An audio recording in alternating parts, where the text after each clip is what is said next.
আলহামদুলিল্লাহ ওয়াসসালাতু ওয়াসসালামু আলা রাসূলিল্লাহ ওয়া বা'দ।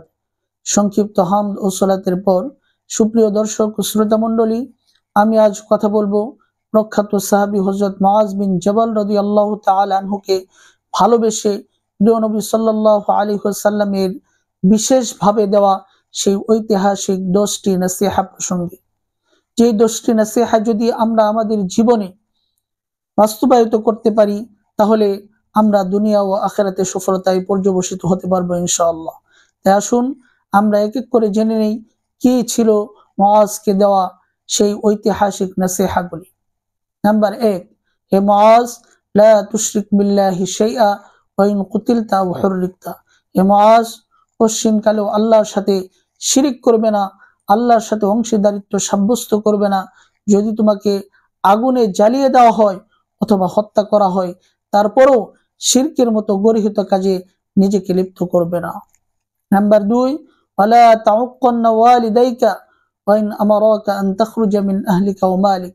হে মুআজ, কোশ্চিনকালেও তুমি তোমার পিতামাতার বিরুদ্ধাচরণ করবে না, তাদের আদেশ লঙ্ঘন করবে না, যদিও তারা তোমাকে তোমার পরিবার পরিজন ও সহায় সম্পত্তি থেকে বের হয়ে যাওয়ার আদেশ করে, তারপরেও তুমি তাদের বিরুদ্ধাচরণ করবে না, তাদের আদেশ লঙ্ঘন করবে না। নাম্বার 3, ওয়ালা তাতরুকান্না সালাতান মাকতুবাতান মুতাআম্মিদা।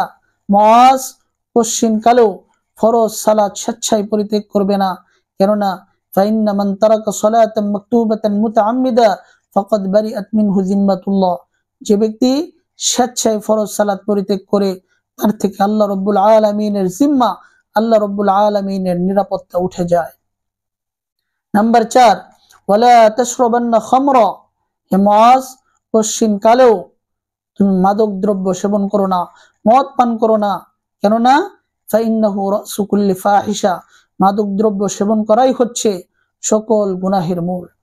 নাম্বার 5, ওয়া ইয়াকা ওয়াল মাসিয়া ফাইন্না বিল মাসিয়াতি হাল্লা সাখাতুল্লাহ।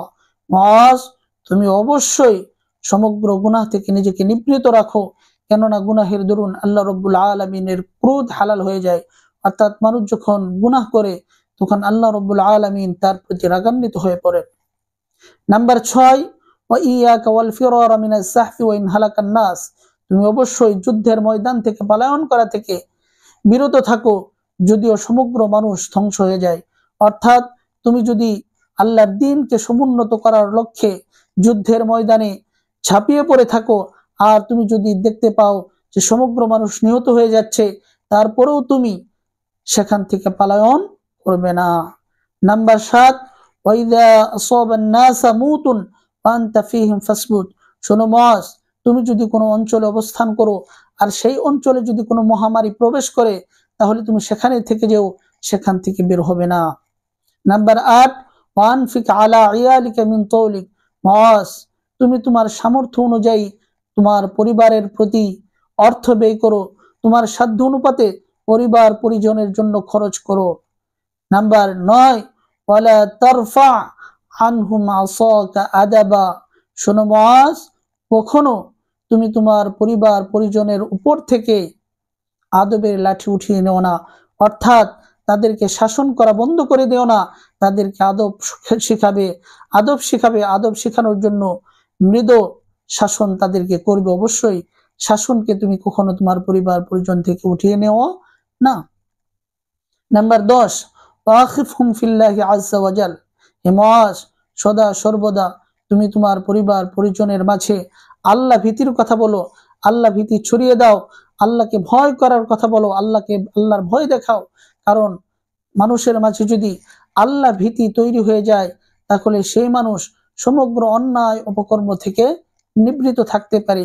তাই আমরা যদি নবী সাল্লাল্লাহু আলাইহি ওয়াসাল্লামের এই বিশেষ 10টি নসিহা আমাদের জীবনে বাস্তবায়িত করতে পারি, তাহলে যুবক যুবতী এবং আবাল বৃদ্ধ যারাই রয়েছে সকলের মাঝে, এমনকি সমাজের প্রতিটি রন্ধে রন্ধে ইসলামের আলো ছড়িয়ে পড়বে।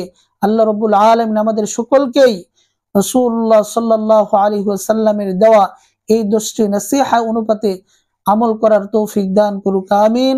أقول قولي هذا أستغفر الله لي ولكم ولسائر المسلمين إنه تعالى جواد كريم مليك بالرؤوف الرحيم